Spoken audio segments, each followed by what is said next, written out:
Je suis tannée de me sentir comme ça. J'ai l'impression que ça avance pas, que les choses se font pas. Puis dès que j'ai le temps de faire quelque chose, les enfants le défont au fur et à mesure.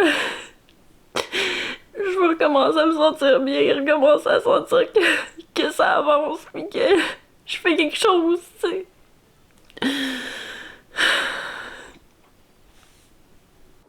Ça t'arrive-tu toi aussi d'avoir des moments de même? Je sais pas pourquoi je te pose cette question-là. Ça nous arrive toutes. Fait que écoute ça pour avoir mes 2 trucs bien basiques, mais bien efficaces pour contrer mes baisses d'énergie émotionnelle. Salut ma belle maman! Bienvenue dans mon univers. Petite gorgée de fizz avant de commencer.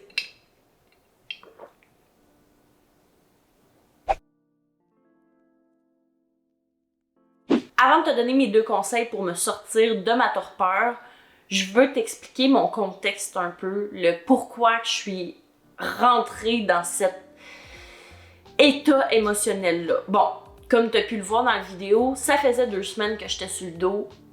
J'étais complètement malade, ça me tentait pas de rien faire.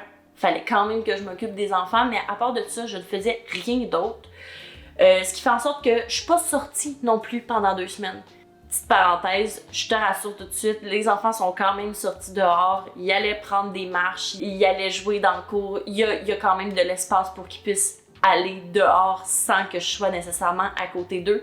Mais moi, personnellement, je suis pas sortie pendant 2 semaines. Je pense que vraiment, le déménagement m'a amené pas un stress nécessairement, mais un gros rush d'adrénaline ou je sais pas trop qui a fait en sorte que ça m'a vidé complètement puis ça m'a mis sur le dos. Qu'est-ce que tu veux que je te dise? Donc, je suis pas sortie dehors pendant 2 semaines. C'est pas bon. Déjà, c'est pas bon.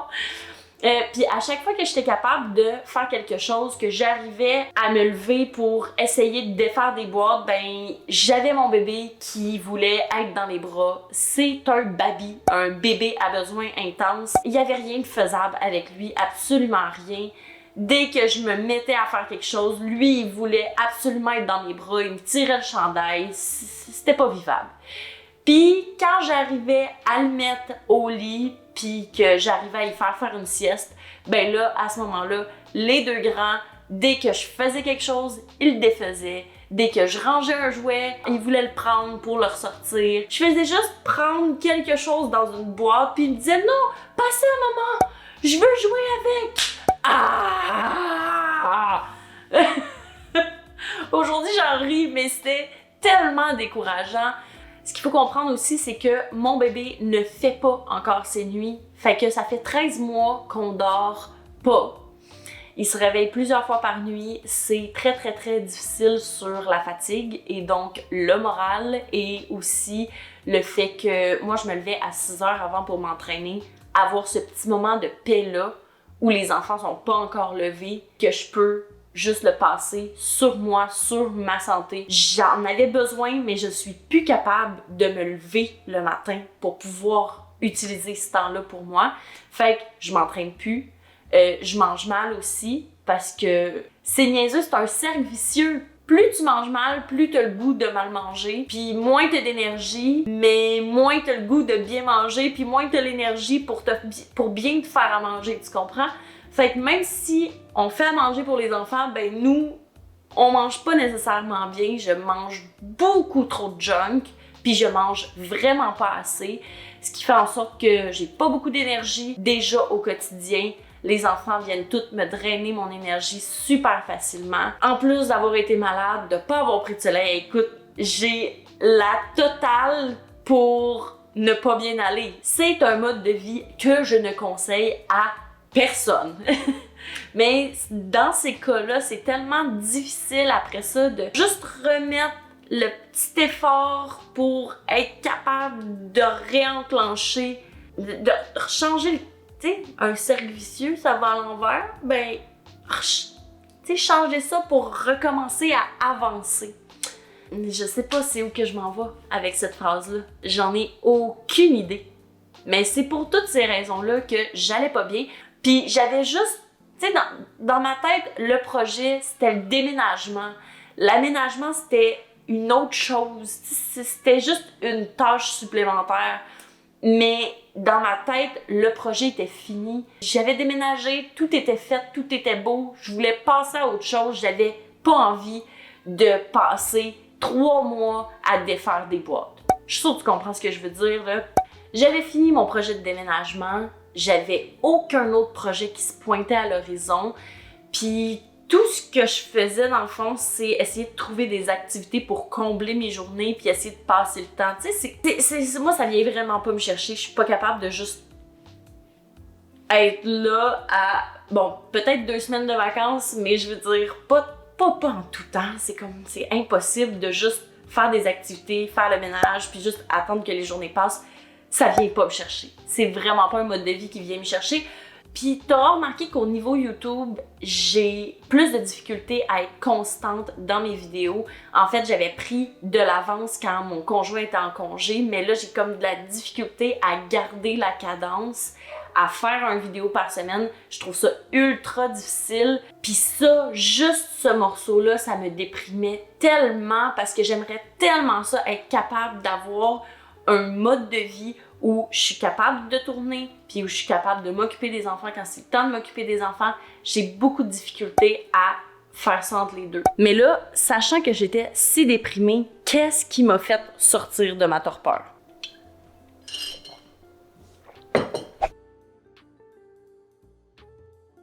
Tantôt, j'ai dit qu'il y avait 2 choses qui m'ont aidée, mais en fait, il y en a 3. La première chose, c'est que à la fête de Logan, on a eu la visite de nos familles et ma mère et les parents de Fred sont restés dormir à la maison.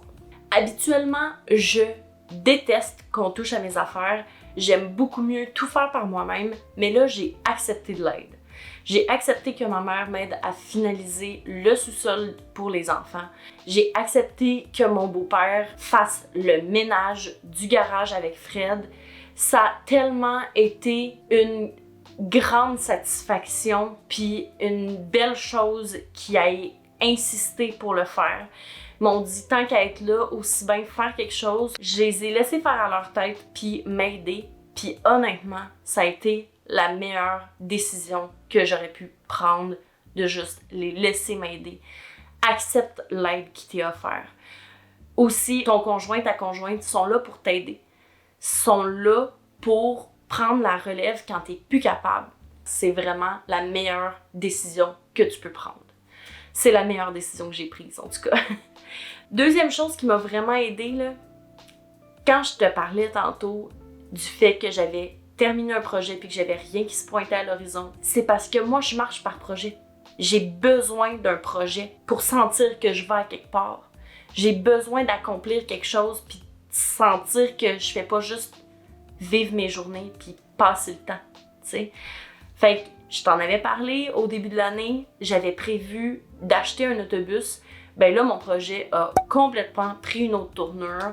J'ai décidé de le commencer maintenant, puis j'ai décidé de monter mon propre autobus avec un budget limité. Mais je pensais pas commencer aussi rapidement. Quand j'ai pris la décision de garder des autobus, je le faisais un petit peu pour le fun, puis à un moment donné, j'ai vu des autobus à très bon prix. J'ai fait comme, tu sais quoi, on saute dessus.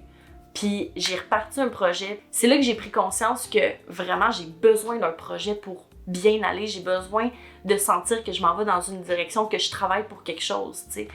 Parce que je pense qu'en tant que maman à la maison, c'est facile de se perdre dans le quotidien. C'est facile de perdre notre identité en sachant pas trop où est-ce qu'on s'en va, nous, en tant que femmes. C'est vraiment facile de juste...